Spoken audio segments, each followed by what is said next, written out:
ভালোবাসা হবে? মানে ভালোবাসা হবে? দেখতে পারেন, পছন্দ হলে তো হলোই। আজ নয় থাক, কাল নয় আসা যাক। আজকে যেটা হতে পারে কালকের জন্য সেটা ফেলে রাখবেন কেন? একটু পরে সন্ধ্যা নামবে, মসজিদে আজান শুরু হবে, ধর্মপ্রাণ মুসল্লিরা মসজিদে যাবে, বাকিরা ঘরে ফিরবে, সূর্যটা ডুবে যাবে, অন্ধকারে খুব একটা ভালো বোঝা যাবে না। তাই চাচ্ছিলাম।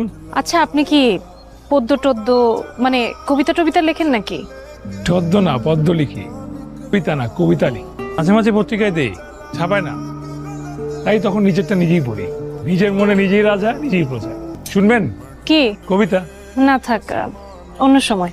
এই মুহূর্তে যা হতে পারে সেটা অন্য সময়ের জন্য রেখে দিচ্ছেন কেন? ওই যে সন্ধ্যা নামছে। এই টুলিটা কি এটা আপনার নাম্বার? ওটা আমার নাম্বার হতে যাবে কেন? আপনি বাড়িওয়ালা না? এটা আমার মামার নাম্বার। এই বাড়ির মালিক উনি। কারেন্ট আছে? আছে। গ্যাস আছে? আছে।